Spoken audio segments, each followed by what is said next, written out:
Meus queridos irmãos, a graça e a paz do Senhor Jesus. Amém, glória a Deus. Vamos dar continuidade à nossa série de estudos sobre a Reforma Protestante. Nós estamos estudando os 5 solas por ocasião das terças-feiras do mês de outubro. Até agora nós já tivemos a oportunidade de estudar 2 delas. A princípio nós estudamos somente a Escritura. Depois, na semana passada, nós estudamos somente a graça. E hoje à noite, se o Senhor permitir, nós estudaremos somente Cristo.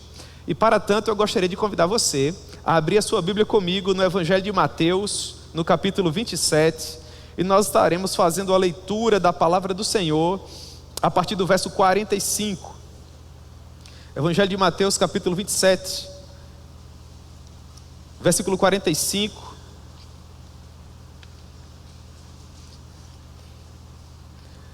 Também gostaria de mandar um abraço para os nossos irmãos da igreja da cidade de Alagoa Grande, que todas as terças-feiras estão nos acompanhando. Meus irmãos, Deus abençoe a todos vocês, em nome de Jesus. Amém, irmãos? Mateus capítulo 27, a partir do verso 45, a palavra do Senhor nos diz assim: Desde a hora sexta até a hora nona, houve trevas sobre toda a terra. Por volta da hora nona, clamou Jesus em alta voz, dizendo: Eli, Eli, lama sabachthani. O que quer dizer: Deus meu, por que me desamparaste? E alguns dos que ali estavam, ouvindo isto, diziam: Ele clama por Elias. E logo um deles correu a buscar uma esponja, e tendo-a embebido de vinagre e colocado na ponta de um caniço, deu-lhe a beber. Os outros, porém, diziam: Deixa, vejamos se Elias vem salvá-lo. E Jesus, clamando outra vez com grande voz, entregou o Espírito. Amém, meus irmãos? Que Deus possa propor a sua palavra ao nosso coração. Senhor, nós te amamos com toda a força do nosso coração. Que o Senhor possa ter misericórdia de nós, ó Deus, e falar conosco de uma maneira simples e objetiva, para que nós possamos guardar um bom depósito acerca de todas as verdades que porventura o Senhor vier a nos propor hoje à noite aqui. É assim, ó Deus, que nós oramos e te agradecemos no nome de Jesus. Amém. Muito bem, meus irmãos, nós vamos pensar um pouco a respeito de como essa proposta teológica profundamente bíblica, ela ganhou vazão alguns séculos antes do nascimento do Martinho Lutero e se tornou poderosa após a grande reforma, que foi capitaneada, de certa forma, por esse monge da ordem de Agostinho. Como foi que as pessoas começaram a pensar somente na pessoa do Senhor Jesus no que diz respeito à salvação? O que foi que desencadeou isso?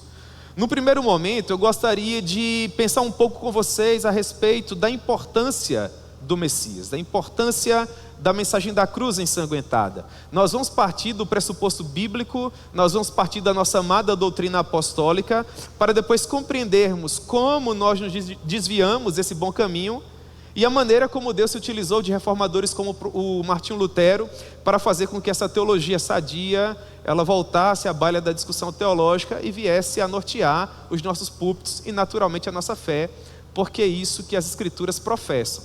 Muito bem.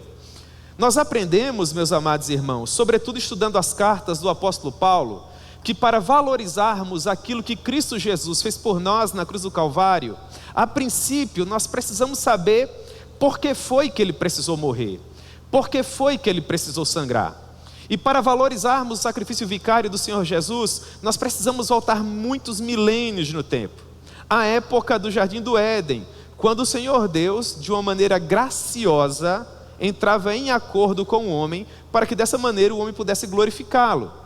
O texto que dá vazão a tudo isso, vocês conhecem muito bem, se encontra em Gênesis capítulo 2, verso 16 e 17, quando o Senhor Deus, entrando em um pacto com o homem, o conhecido pacto das obras, a aliança federativa, foi profundamente expresso. Deus estabeleceu qual deveria ser o comportamento do homem para que o homem pudesse permanecer na presença dele. O Senhor disse assim, Gênesis 2,16: E o Senhor Deus lhes deu esta ordem: de toda árvore do jardim comerás livremente, mas da árvore do conhecimento do bem e do mal não comerás. Esse foi um princípio estabelecido por Deus, um pacto que Deus fez com o homem. O objetivo de Deus era saber de fato onde se encontrava o coração daquele ser criado, criado para ser coroa da criação, imagem e semelhança do nosso Deus. A proposta era muito simples: de todas as árvores criadas, todos os animais que haviam sobre a face da terra e tudo mais que porventura existisse, tudo aquilo estava submetido ao homem. O homem era o mordomo da criação. Todos os demais seres lhe eram submissos, porque Deus o havia determinado. E todos os dias, na viração do dia, Deus ainda aparecia ao homem para se relacionar com ele. A árvore do conhecimento do bem e do mal, portanto, era uma espécie de gatilho. Ela serviria para que o homem mostrasse para Deus se tudo aquilo de fato lhe falava ao coração ou não. Porque no momento em que tudo aquilo não falasse mais ao coração do homem, o homem deveria tomar daquele fruto e dele comer. Porque no momento em que o homem fizesse isso, ele estaria dizendo para Deus: eu não tenho prazer em ser o teu mordomo, eu não tenho prazer em comer de todas as demais árvores, ser senhor sobre todos os demais seres criados. Eu não tenho prazer nas tuas leis, eu não tenho prazer nas tuas regras. Na verdade, eu quero me sentar no teu trono e ser semelhante a você. E é justamente isso que o homem faz. Ele toma desse fruto e ele come, mesmo sabendo que no dia em que dele comer, ou comesse, ele certamente morreria. É a parte final do versículo 17 do capítulo 2. O homem, portanto, se rebela contra Deus, se levanta contra o seu Criador, para ser o senhor do seu destino, o capitão da sua alma. E isso é pecado, irmãos. Pecar é estar para além do mandamento estabelecido, é transigir a regra, é viver de acordo com as suas leis, é viver de acordo com os seus preceitos. Qual a extensão do pecado? Já que Adão representava toda a humanidade, no momento em que ele pecou, quem pecou junto com ele? Ora, o apóstolo Paulo nos explica isso. Ele nos mostra quem virou alvo da ira de Deus por ocasião do pecado do homem. O apóstolo diz assim, em Romanos capítulo 3, verso 23: pois todos pecaram e destituídos estão da glória de Deus. É muito simples. Na teologia nós afirmamos que Adão era o nosso cabeça federal. Ele representava toda a humanidade. Se ele representava toda a humanidade, no momento em que ele caiu, todos nós caímos com ele. Quem se torna alvo da ira de Deus no momento em que o homem se rebela contra ele? Todos nós, todos os seres humanos. Ora, o que Deus deve fazer com o pecador? Meus irmãos, Deus não brincou quando, a partir do momento em que ele criou o homem do pó da terra, ele permitiu que o homem permanecesse inanimado. Lembre que o homem foi criado, ele foi criado do pó da terra, mas ele não possuía vida. Para que o homem passasse a ter vida, se fez necessário que Deus lhe soprasse as narinas. E essa ideia de fôlego, ela é muito preciosa para o nosso entendimento teológico, porque fôlego não é algo que se dá de uma única vez e depois se esquece. Não, fôlego é algo que tem que ser dado, mas que tem que ser mantido. Por exemplo, desde o momento em que esse culto começou, nós estamos respirando. E Deus permita que nós continuemos respirando até o final dele, e até por muitos anos se passem, não é assim? Porque Deus, que nos deu a vida, também nos mantém vivos. Mas no momento em que nós cessamos o nosso relacionamento com Ele, é como se esse fôlego nos fosse retirado. Nós temos nome de que estamos vivos, mas na verdade nós estamos mortos. Desconectados com Deus, nós estamos mortos. É isso que o pecado faz conosco, ele nos mata. Está escrito em Levítico capítulo 17, versículo 11: porque a vida da carne está no sangue, e o sangue precisa ser derramado sobre o altar para fazer expiação. Porque com derramamento de sangue é que se faz perdão pelos pecados. Em outras palavras, o que Deus faz com pecadores? Ele os mata, sem misericórdia, porque Deus precisa preservar a sua justiça. Ele disse: a alma que pecar, essa morrerá, para que a justiça de Deus seja satisfeita e ele seja apaziguado em sua ira. O pecador precisa morrer. Se o pecador não morrer, se ele não sangrar, Deus não é Deus. Levítico capítulo, ou melhor, Hebreus capítulo 9, verso 22: sem derramamento de sangue não há perdão de pecados. É aqui que entra toda a beleza do sacrifício do Senhor Jesus. Quando você faz a pergunta: Como Deus pode perdoar pecadores sem sacrificar sua justiça? Você responde na cruz ensanguentada de Cristo. Se diz que a morte de Cristo é vicária, porque ela é substitutiva. Quando Jesus sangrava por nós da cruz do Calvário, a ira de Deus era descarregada sobre ele, para que a justiça de Deus fosse satisfeita. Na cruz do Calvário, Jesus estava nos substituindo. E é essa mensagem que a igreja precisa pregar nos dias atuais. Quando nós falamos a respeito de graça, e nós aprendemos muito sobre graça na terça-feira passada, nós não queremos, com esse favor imerecido, dizer que você pode viver da maneira como que você quiser, porque no final das contas Deus é amor. Não, na verdade Deus, Ele se encontra irado contra o pecado, e a menos que esse Deus irado tenha a sua ira satisfeita, esse pecador queimará eternamente no inferno, e isso não afetará em nada o caráter de Deus, porque Deus é santo, e Ele não se permite contaminar pelo pecado. Portanto, para permanecermos na presença de Deus, nós precisamos de um advogado, o melhor de todos, um advogado tão bom, que por meio do seu sangue, faça com que Deus olhe para nós, e não veja mais qualquer pecado. O Lutero ensinava muito bem sobre isso. Ele dizia: o Senhor Jesus tomou sobre si, o Senhor Jesus tomou sobre si o nosso pecado, e colocou sobre nós a sua justiça. Ele dizia: quanto a você, pecador, aprenda a Cristo e o aprenda crucificado. Aprenda a confiar nele, perdendo toda a esperança vã na sua própria justiça, e diga: tu, Senhor, és a minha justiça, e eu sou o teu pecado. Tomaste sobre ti mesmo aquilo que não eras, e me destes aquilo que eu não sou.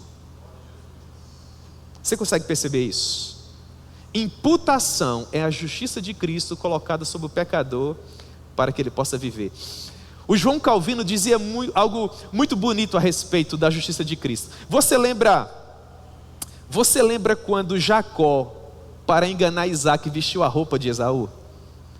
E Jacó dá um abraço, ou melhor, Isaac dá um abraço em Jacó, para sentir se de fato era o filho verdadeiro. E como Jacó estava com a roupa de Esaú, no momento em que Isaac o abraça, e sente aquele cheiro, ele diz: este é o cheiro do meu filho, o cheiro do campo que o Senhor o abençoou. A justiça de Cristo nos envolve a tal ponto, que no momento em que o Pai olha para nós, tudo que Ele vê é o Filho. E por isso nós podemos permanecer na presença dele. Meus irmãos, essa é a verdade que nós precisamos pregar. Mas em dado momento, ao longo da nossa jornada, nós começamos a nos desviar dessa mensagem. Do ponto de vista histórico, vocês já são doutores. Nós falamos muito sobre isso na primeira terça-feira, quando eu trouxe aqueles slides falando de história. Então todo o contexto histórico vocês conhecem muito bem. Mas eu gostaria de introduzir vocês um pouco no ambiente do Lutero. O que foi que o pregador Lutero encontrou quando ele subia naquele púlpito, na pequena capela de Wittenberg, para pregar o Evangelho? Para nós entendermos o mundo do Martinho Lutero, por que foi que o Martinho Lutero bateu tanto nessa tecla da cruz ensanguentada, nós precisamos, a partir do momento que o Lutero entrou em cena, primeira metade do século XVI, voltar alguns séculos no tempo, para o finalzinho da Idade Média, para tentar compreender como o mundo se encontrava.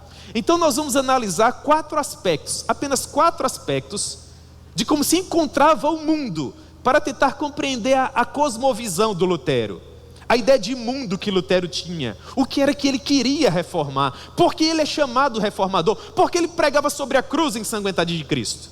Amém, irmãos? Pois bem, o primeiro aspecto que eu gostaria de pensar um pouquinho com vocês é o aspecto cultural. Como era o mundo cultural do Lutero? Ora, ao longo de toda a alta Idade Média, nós sempre produzimos cultura. Mas após aquele princípio conhecido como Baixa Idade Média, sobretudo após a queda de Jerusalém, a produção cultural caiu drasticamente, porque o mundo se viu envolto em muitas guerras. Nós produzimos cultura, mas produzimos muito pouco. Até que finalmente houve um período na história chamado Renascimento. e ele não recebe esse nome à toa. É o ressurgimento das artes, é a época de Michelangelo, é a época de Rafael Santi, é a época de Leonardo da Vinci, esses grandes pintores, escultores, escritores, que fizeram com que a cultura voltasse a ser discutida. E o Renascimento é importante porque em seu bojo, ele trouxe outro movimento cultural, oriundo do século XVIII para o século XIII, um movimento cultural conhecido como humanismo. O que foi o humanismo? O humanismo foi um movimento de retorno aos livros. E por que, pastor, é importante pensar em livros alguns séculos antes da Reforma Protestante? Porque todos esses pregadores eram acadêmicos. A reforma é um retorno não a danças, não a pulos, não a correria. A reforma é um retorno à palavra de Deus, que se encontrava esquecida. Quando nos dias atuais, através de uma exegese pífia, tacanha, as pessoas dizem que a letra mata, essas pessoas não têm ideia do que de fato é ser protestante, porque o protestante é o povo da letra, porque pertencer à letra é pertencer ao livro, a palavra de Deus. Você não tem que temer a escritura, você não tem que temer a teologia, pelo contrário, a teologia definirá tudo o que você é. O marido que você é tem a ver com o teólogo que você é. A esposa que você é tem a ver com a teóloga que você é. Quanto mais conhecimento de Deus você tiver, filho de Adão, melhor marido você será, e melhor esposa. Você consegue perceber isso? No humanismo, nós voltamos aos livros, sobretudo aos livros de teologia. Esse movimento intelectual permitiu que as bibliotecas fossem abertas para que os teólogos, para que os reformadores de primeira geração, Calvino, Zwingli, menos Simons, pudessem estudar. Porque junto com o humanismo, houve também um outro movimento chamado escolasticismo. Quando esses teólogos, recém-saídos dos monastérios, começaram a fundar universidades, Cambridge, Oxford, todas elas fundadas por teólogos, pregadores do Evangelho. Portanto, isso é importante. Poucos séculos antes da Reforma Protestante, bibliotecas foram novamente abertas, universidades foram fundadas, e nós retornamos às fontes, ao grego, ao hebraico, ao latim. Esse foi o aspecto cultural. E o aspecto social? Ora, se nós estávamos melhorando academicamente, socialmente nós estávamos em frangalhos. No século XIII, por volta do ano 1200, na primeira metade, houve uma fome tão terrível na Europa, mas tão terrível, que até os monges saíram dos monastérios e fundaram as conhecidas ordens mendicantes, franciscanos, dominicanos. Mas para piorar esse cenário de crise, por conta da falta de chuvas na Europa, no século XIV, houve um acontecimento que mudou a geografia mundial, a famigerada peste bubônica, ou peste negra. 1/3 da Europa foi dizimada. As valas comuns eram de perder de vista, as pessoas morriam aos borbotões. E pelo fato de o analfabetismo ser gritante, pelo fato de não haver exposição pública das escrituras, vocês lembram? As universidades estão voltando agora, as pessoas estão voltando para os livros agora. A pregação era inexistente, a missa era em latim, o sacerdote se encontrava de costas para a comunidade, as pessoas não entendiam absolutamente nada. E quando elas morriam aos borbotões, elas se desesperavam. Pelo fato de não ter conhecimento bíblico, os pecadores queriam ser enterrados próximos às catedrais, porque entendiam que por ocasião do arrebatamento, quando Jesus voltasse, estar próximo de um centro de adoração poderia facilitar o arrebatamento. Só que por ocasião da peste negra, os passos da igreja não cabiam mais. Desde a época de Constantino nós organizamos assim, igualzinho nós estamos aqui. Nave, átrio esquerdo, átrio direito, nártex, da mesma forma. Então onde havia corredor, meus irmãos, nós tínhamos catacumbas. Cidades inteiras foram formadas com base em catacumbas. Vai em Roma, você vai encontrar lá necrópole, é a cidade dos mortos.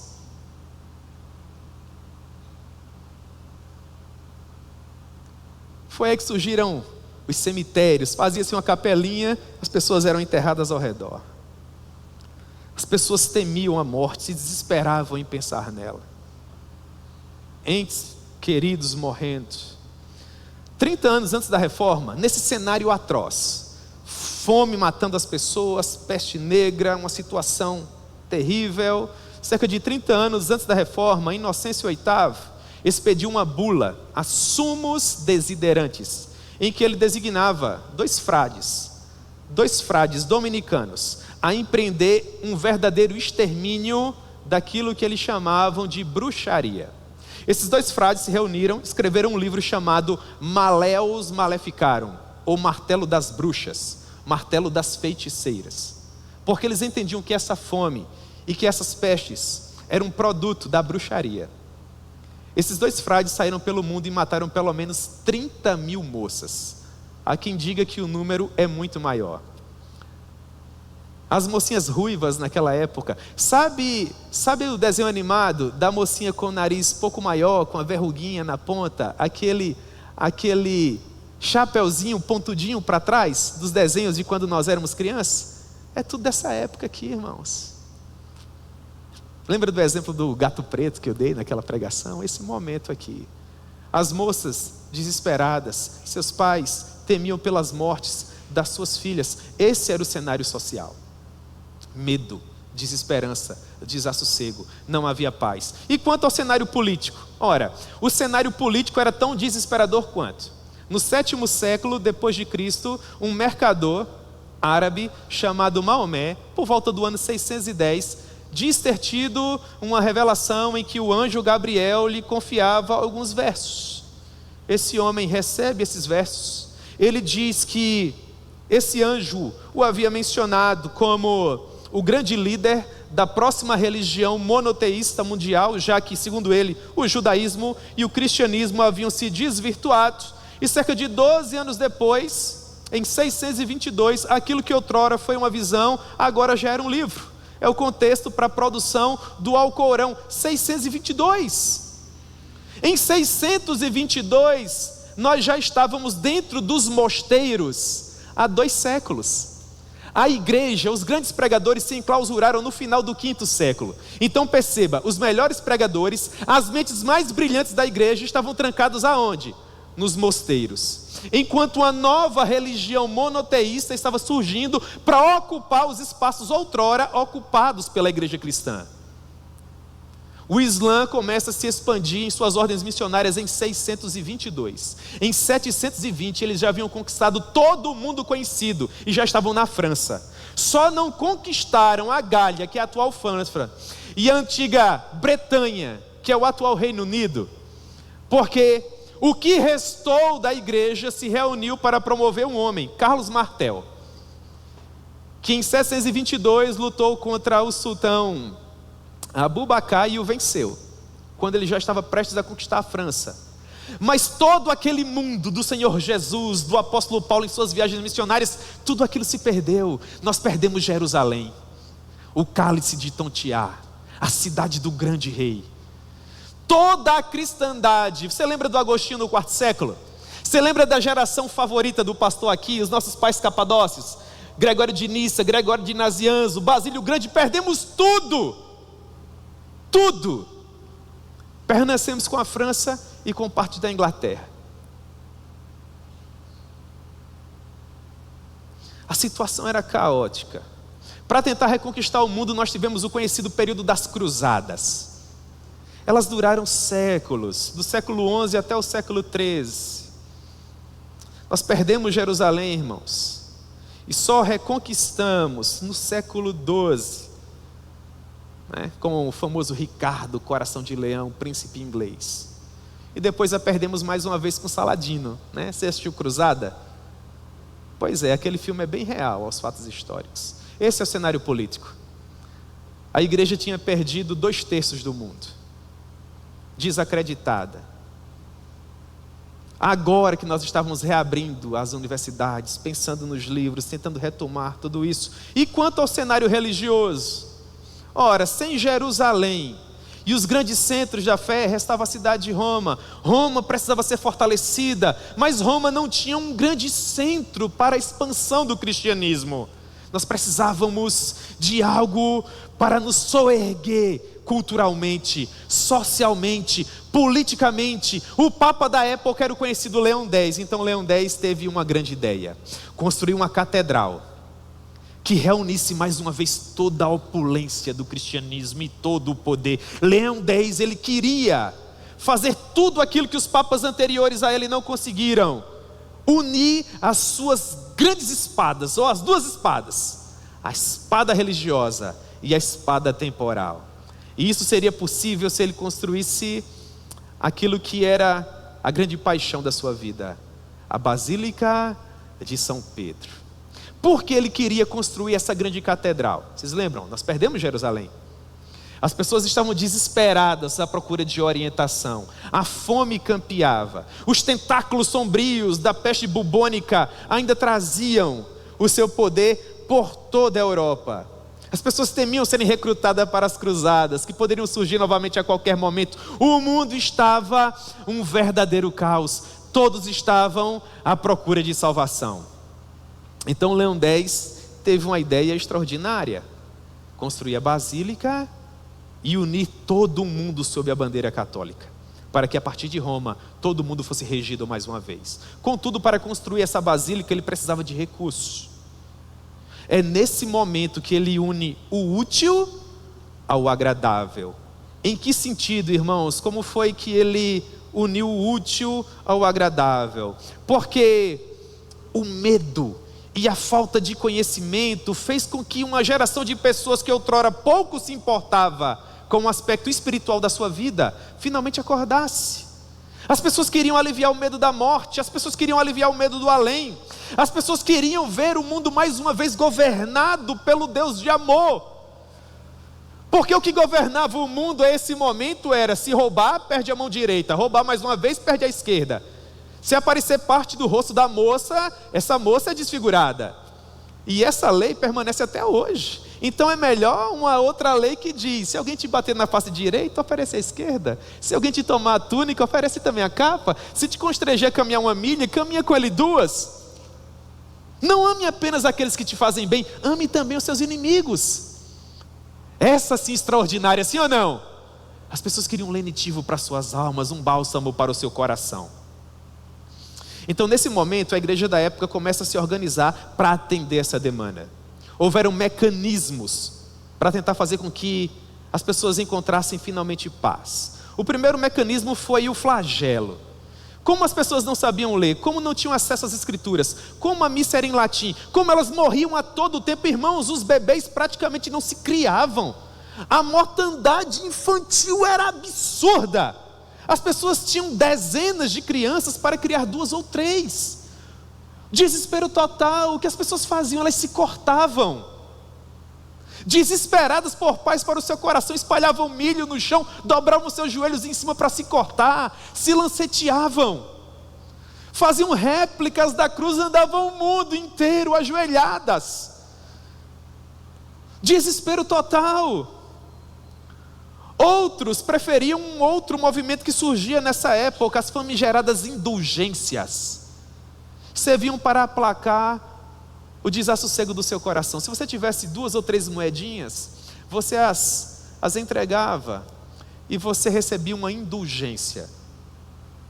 Ela perdoava parte dos seus pecados, dependia de quanto você possuía. Se você tivesse muita grana, você podia receber uma indulgência plenária. Aí todos os seus pecados estavam perdoados, até aquele dia.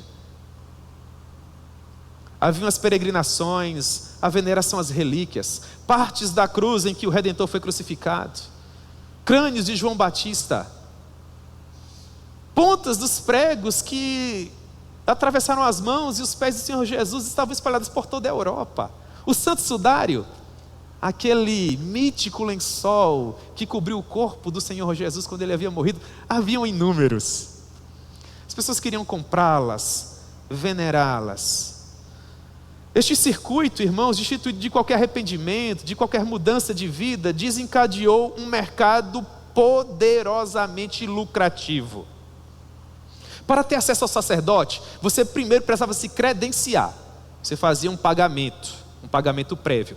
Essa credencial te habilitava a confissão. Então você tinha um momento com o sacerdote. Após a confissão vinha a reparação. Essa reparação geralmente era pecuniária, acompanhada de algumas rezas que as pessoas conheciam muito bem.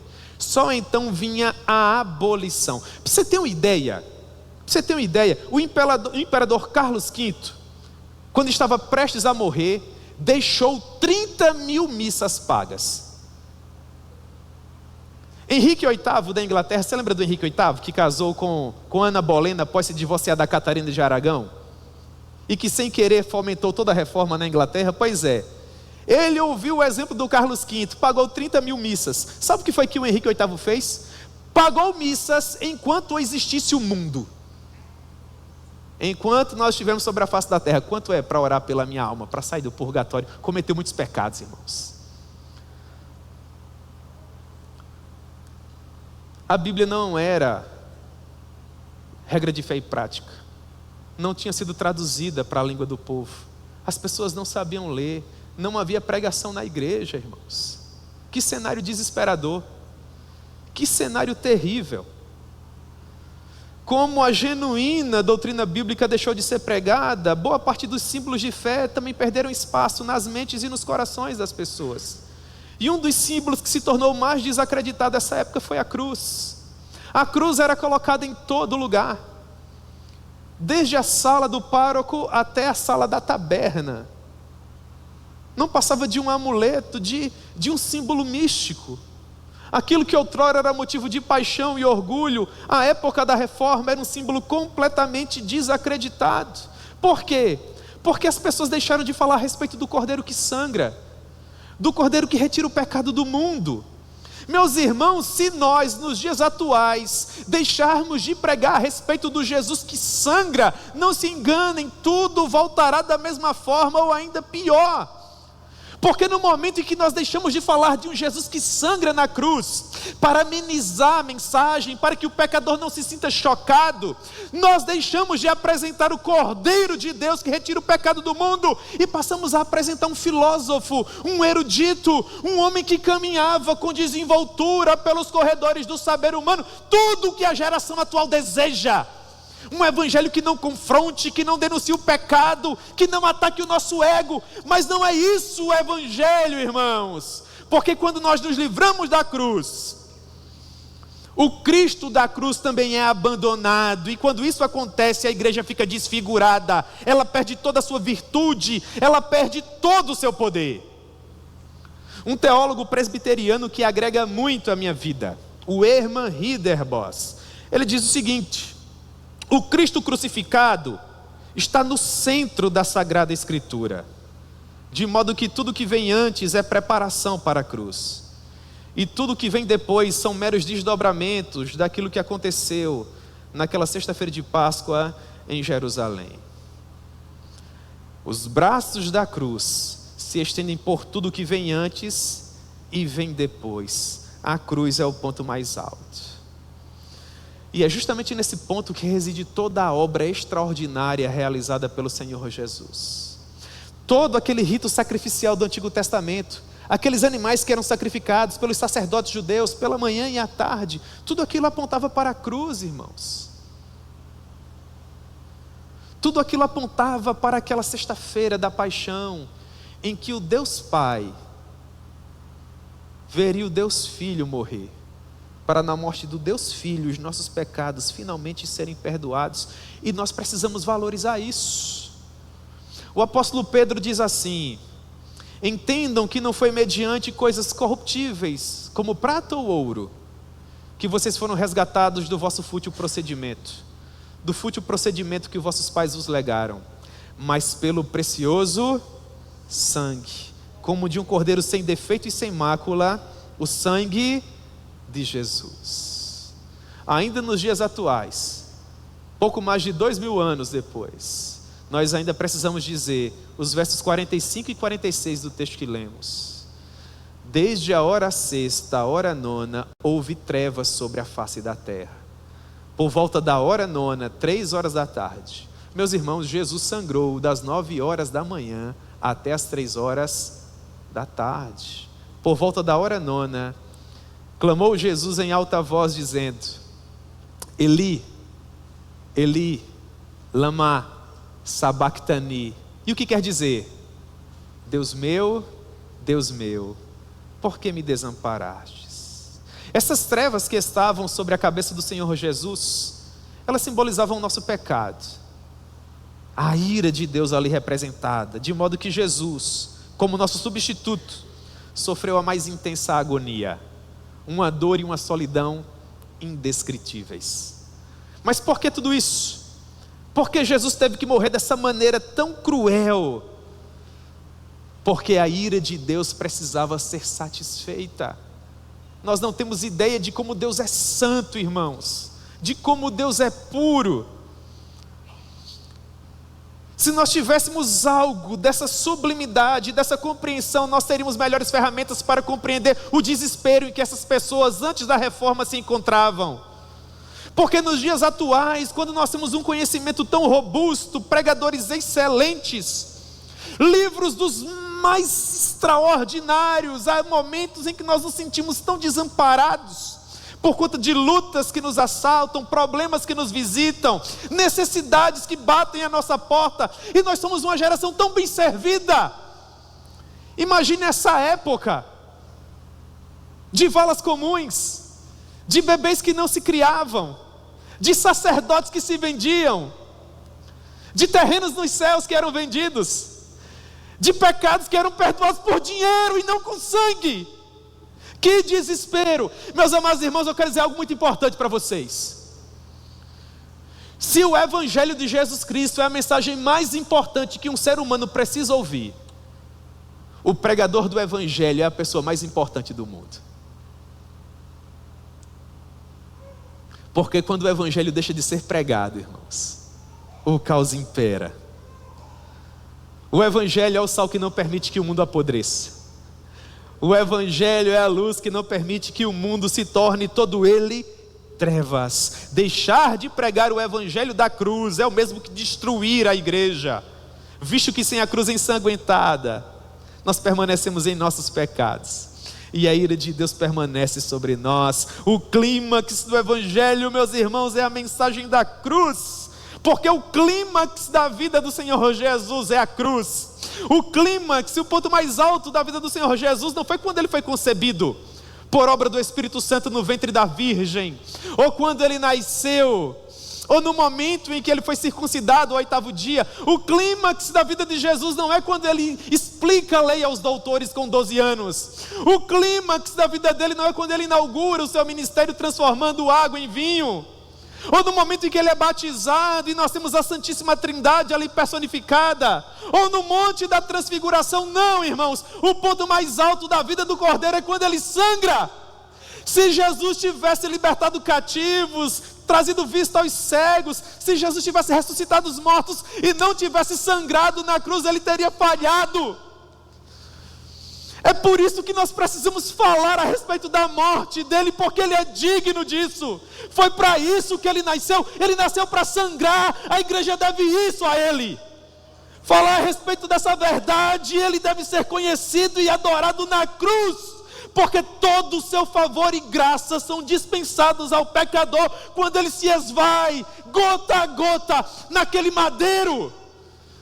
Jesus é o Cordeiro de Deus, ele é o Cordeiro que sangra. Sem o sacrifício sangrento dele não haveria vida, não haveria beleza, não haveria absolutamente nada. Qual a contrapartida? Como seres humanos, como nós contribuímos com tudo isso? Ora, há um exemplo maravilhoso de como nós contribuímos com a nossa salvação nos versos 48 e 49, desse texto que a gente leu de Mateus capítulo 27. Olha o que diz: E logo um deles correu a buscar uma esponja, e tendo-a embevecido de vinagre e colocado na ponta de um caniço, lhe deu para beber. Essa é a contribuição da humanidade. É isso que eu sou. Eu sou esse miserável que vê um moribundo morrendo ensanguentado, e quando eu poderia dar um copo de água a ele, o que é que eu dou? Eu dou vinagre. É isso que eu sou. E o meu Deus me amou assim. O apóstolo Paulo diz: o amor dele nos constrange, porque ele ousou nos amar enquanto nós éramos ainda pecadores. Alguém poderia morrer por uma outra pessoa que é boa, mas Deus prova o nosso próprio amor, o seu próprio amor para conosco, pelo fato de ter morrido por nós quando nós ainda éramos, quando nós não valíamos absolutamente nada. Nada. Deixar de pregar a mensagem da cruz, irmãos, é deixar de pregar sobre o somente Cristo. Somente Cristo poderia fazer isso por nós.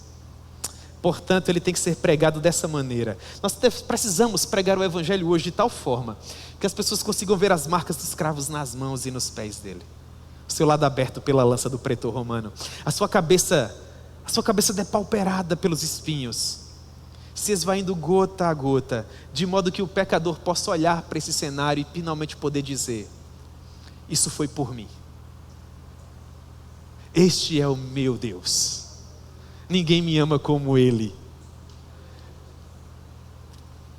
Quando Lutero teve acesso a tudo isso que eu estou compartilhando a vocês, quando Lutero conheceu esse Jesus que sangra, quando Lutero conheceu esse Jesus que redime, quando Lutero conheceu esse Jesus que nos perdoa por meio da sua obra vicária na cruz, irmãos, ele se levantou contra aquele sistema nefasto.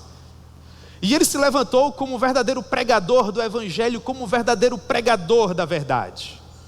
Na nossa primeira terça-feira eu mencionei para vocês um documento, as 95 teses do Martinho Lutero. E com base nela eu trouxe exemplos do somente a Escritura. Hoje, rapidamente, nesses 10 minutos finais que nós temos, eu quero falar com vocês de um documento. Do documento que abriu os olhos do Lutero para a cruz ensanguentada. Do documento que fez com que o Lutero de fato se apaixonasse pelo Senhor Jesus que retira o pecado do mundo.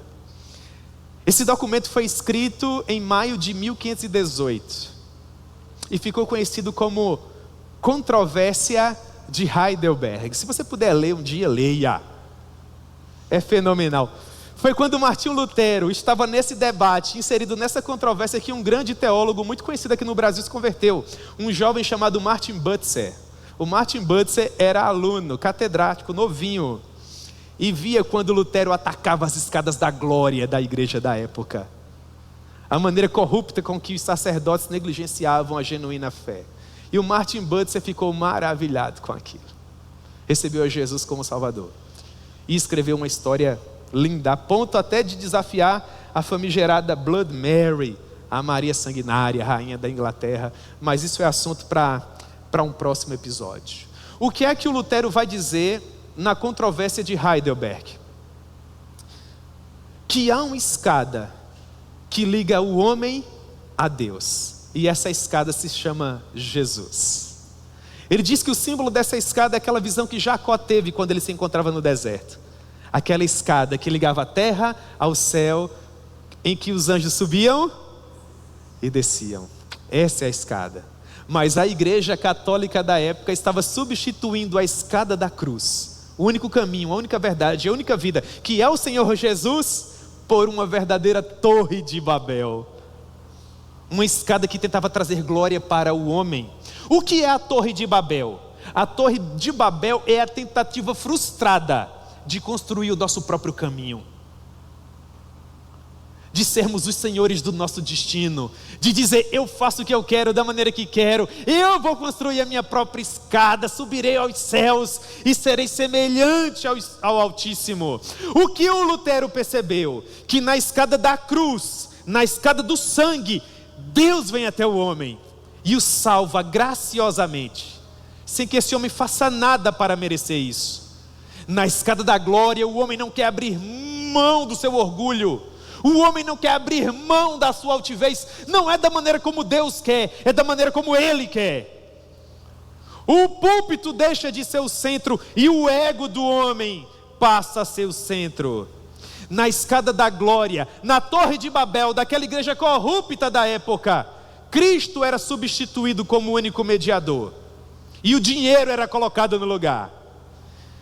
Lutero passa a pregar a respeito da cruz ensanguentada de Jesus Cristo, para que aqueles que não tinham dinheiro pudessem vir liberalmente e ter acesso a tudo aquilo que Jesus conquistou por nós na cruz do Calvário. Então Lutero, escrevendo esse documento, ele trouxe 3 exemplos de 3 escadas que a Igreja Católica da época usava para mediar o relacionamento do homem com Deus. Obstáculos que eram colocados para que nós não tivéssemos acesso ao trono da glória do nosso amado Redentor. Nós sabemos que Jesus é quem faz mediação entre nós e o trono da graça do nosso Deus. Mas naquela época a igreja dizia que para você ter acesso a Deus, em primeiro lugar, você precisava da especulação filosófica. Numa geração em que as pessoas não tinham acesso a conteúdo, onde os livros eram raríssimos, irmãos, a imprensa de tipos móveis, que viabilizou a produção de livros, foi inventada na época da Reforma. Antes disso, os livros eram manuscritos raríssimos, valiam verdadeiras fortunas. E a igreja dizia que para você compreender a palavra de Deus, que não estava nem na língua, nem na mão do povo, primeiro eles precisavam compreender Aristóteles e Platão. E as pessoas ficavam desesperadas porque elas nem sabiam ler, não tinham acesso aos livros, e o evangelho não era pregado. Apenas quem tivesse conhecimento filosófico poderia verdadeiramente relacionar-se com Deus.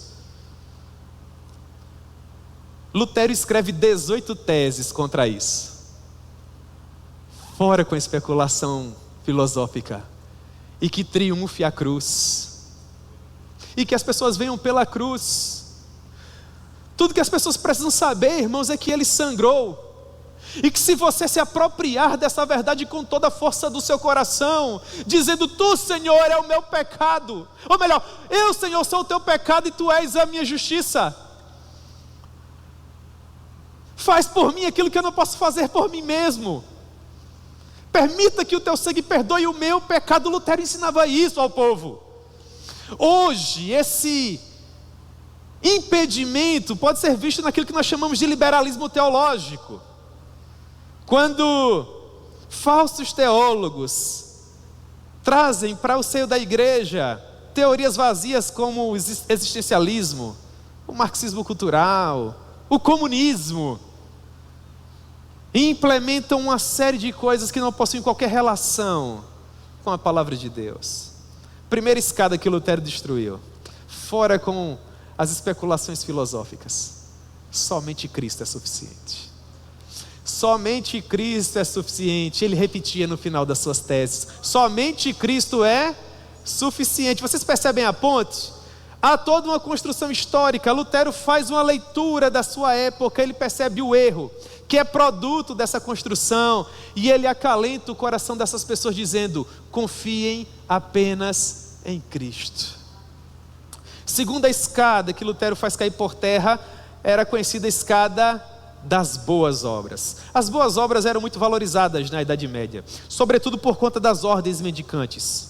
As pessoas achavam que quanto mais fizessem boas obras, de fato elas teriam seus pecados perdoados. Nós sabemos que nós não somos salvos pelas boas obras, mas somos salvos para praticar boas obras. A ênfase deixava de ser Jesus e passava a ser as boas obras. Lutero dizia: não há problema nenhum em compartilhar o pão com aquele que não tem, mas não é o pão que salva. O que salva é a cruz. O que salva é o sangue. Uma mensagem tão simples, não é, irmãos? Mas aquela pessoa que estava triste no final do mês, porque por não chover não tinha colheita, pelos fatos das pessoas estarem morrendo, não tinha nem prazer em compartilhar, e a maioria das pessoas não tinha absolutamente nada, quem sabe o mínimo necessário para sobreviver. Se não havia o que comer, como compartilhar? Esfaimadas, desesperadas, desassossegadas, chegavam na igreja, abriam o coração para um padre novo, pouco mais de 30 anos de idade. Padre, estou desesperado. Hoje eu não tenho nada a compartilhar, meu Deus está triste comigo. E aquele rapaz ensinava dizendo: Deus não está feliz com você quando você tem um pouco de pão ou não, um pouco de milho para trazer das suas plantações ou não. Deus está feliz e satisfeito com você por causa do sangue do seu filho. Fora com a escada das boas obras, que triunfe a escada da cruz. E finalmente, a terceira escada que Lutero atacou foi a escada do misticismo. Numa época em que existia simonia, venda de terrenos no céu, veneração a relíquias que custavam verdadeiras fortunas. Numa época em que as pessoas precisavam perdoar os seus pecados através das indulgências, havia um padre herético chamado João Tetzel, que dizia o seguinte: todas as vezes que uma moeda faz barulho no cofre da igreja, uma alma sai do purgatório.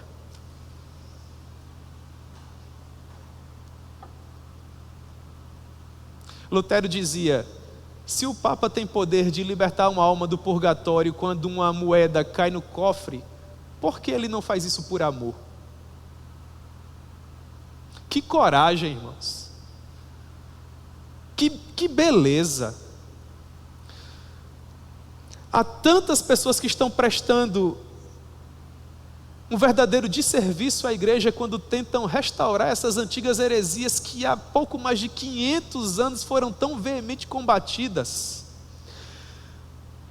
E por outro lado, como nós deveríamos nos orgulhar pelo fato de ouvirmos o evangelho genuíno, irmãos, pelo fato de termos verdadeiros movimentos, instituições, arraiais, que se insurgem contra a heresia para permitir que a cruz ainda brilhe e ainda reine. Nós somos uma geração bem-aventurada. Eu costumo dizer para os meus alunos no seminário que, pelo menos na minha maneira de ver, vocês podem não concordar comigo, mas se você fizer uma leitura histórica de tudo que nós vivemos no nosso Brasil até hoje, eu quero acreditar que nós somos a geração que mais foi beneficiada por Deus com excelentes pregadores. Na minha maneira de ver, nós temos os melhores pregadores que a nossa nação já viu desde que ela foi fundada.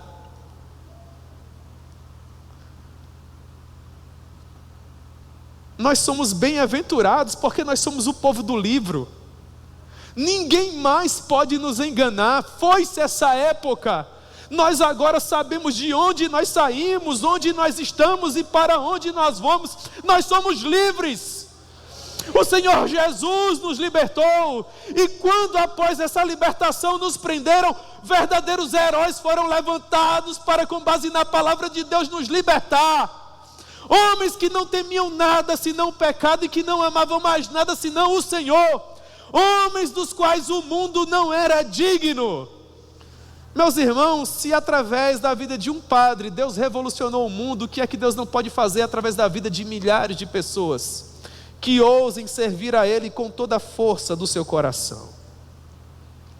Quando Billy Graham teve acesso a tudo aquilo que o Martinho Lutero viveu para restaurar o somente Cristo, ele disse assim: se eu pudesse voltar no tempo para reconstruir o meu ministério, eu pregaria muito mais sobre a cruz.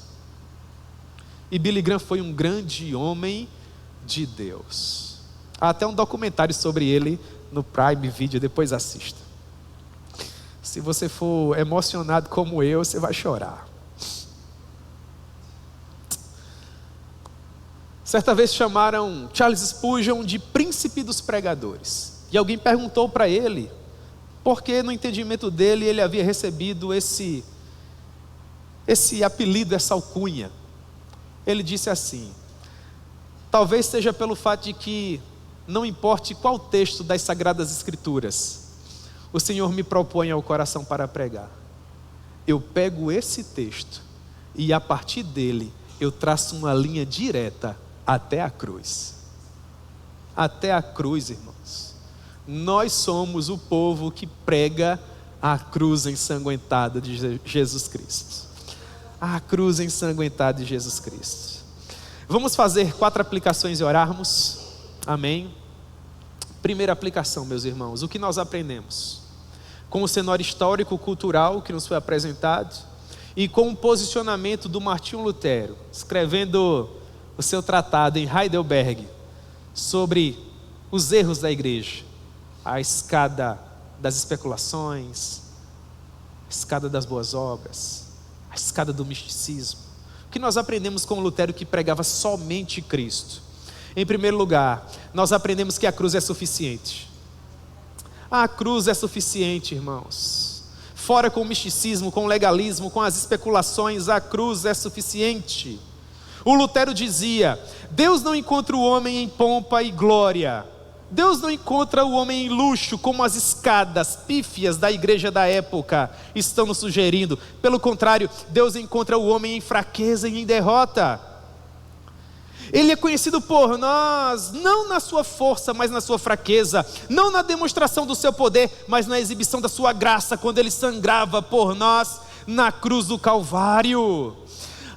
Dizia Lutero, o homem que se encontra doente, desesperado por salvação, encontrará bálsamo e lenitivo para sua alma, nos pés sangrentos de Cristo, dependurado na cruz. Que coisa preciosa! As pessoas saem encharcadas com o sangue de Jesus das pregações de Lutero. Em segundo lugar, a cruz é suficiente, mas a cruz também, irmãos, é salvação. A cruz é salvação. Nós precisamos trazer sempre à nossa memória que Ele nos deu vida quando nós estávamos mortos em nossos delitos e pecados. E não havia nada que nós pudéssemos fazer para mudar isso. Você não mudaria isso através do seu sobrenome? Há muitas pessoas aqui com sobrenomes ilustres, mas não seria suficiente. Você não mudaria isso com a casa bacana que você tem aqui em Campina Grande. Já imaginou? Pense na tua casa bacana e você nas portas douradas da Jerusalém Celestial dizendo: Senhor, deixa eu viver eternamente na glória contigo. Em troca, eu te dou minha casa no Presidente Médici. Será que Deus abriria as portas da casa dele pelo carro que você tem? Será que diante daqueles portões dourados, e você dissesse assim para Deus: Senhor, minha conta bancária em troca da eternidade contigo, o que é que o Senhor acha? Você ia queimar, não ia, meu irmão? Mas você ia queimar muito no inferno.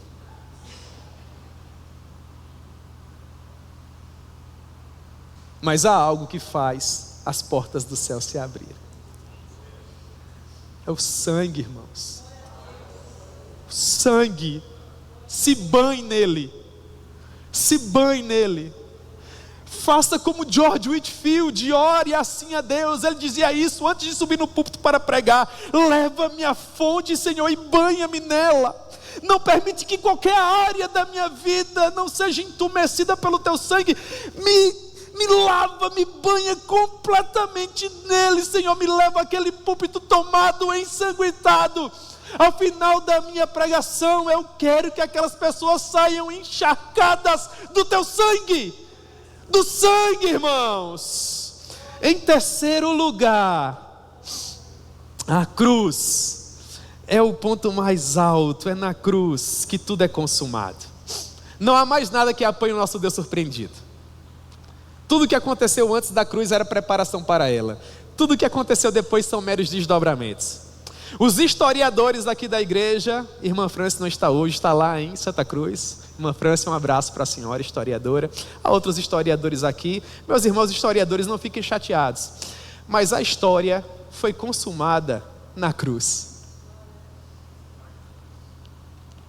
O Hermann Ridderbos, um teólogo presbiteriano poderoso, diz o seguinte: imagine a face de um lago, serena, tranquila. Aí você pega uma pedra e joga no lago. Quando aquela pedra cai no lago, em um evento único, suficiente, eficaz, ela bate na face da água e a fere. A pedra afunda, mas a superfície da água fica como? Com muitas ondas reverberando. O sacrifício de Cristo na cruz do Calvário foi essa pedra, esse movimento único, perfeito, suficiente e eficaz. Tudo foi consumado ali. O que é que a nossa geração está vivendo hoje? Essa marola que é produto dessa queda. Quando a última onda se exaurir, irmãos, então os céus se abrirão e ele voltará. Mas nunca mais acontecerá outro movimento. o que ele fez foi suficiente. Amém? Em último lugar, como a cruz se associa ao sofrimento? Como a cruz se associa ao sofrimento? Eu ouvia um vídeo hoje do pastor Ronaldo Lidório, meus irmãos. Que coisa preciosa, não é? Fez esse último ponto aqui. Não há nenhuma pessoa que sofra que não se identifique com Jesus. Não há uma única pessoa. Por quê? Jesus poderia, como rei, ser representado por uma coroa. O símbolo do cristianismo poderia ser uma coroa, sim ou não? Como rei, Jesus poderia ser representado por um bastão de ouro que os monarcas carregavam, sim ou não? O símbolo do cristianismo poderia ser um trono de ouro com pedras preciosas. Qual é o nosso símbolo, irmãos? Porque ele se identifica. No ápice do nosso sofrimento, tudo que nós precisamos é olhar para a cruz. Ele preferiu ficar ao nosso lado, em nossa dor, não em glória. Ele preferiu ficar ao nosso lado em sofrimento, não em orgulho. Ele preferiu ficar ao lado dos doentes, não ao lado dos sãos. Esse é o nosso Deus, um Deus que vê, um Deus que sente, um Deus que sabe. Todas as vezes que nós levantarmos os nossos olhos para contemplar ao Senhor Jesus, as suas feridas nos mostrarão a grandeza do seu amor, e as suas marcas a beleza do seu caráter. Somente Cristo, irmãos, é somente Cristo na cruz. Amém?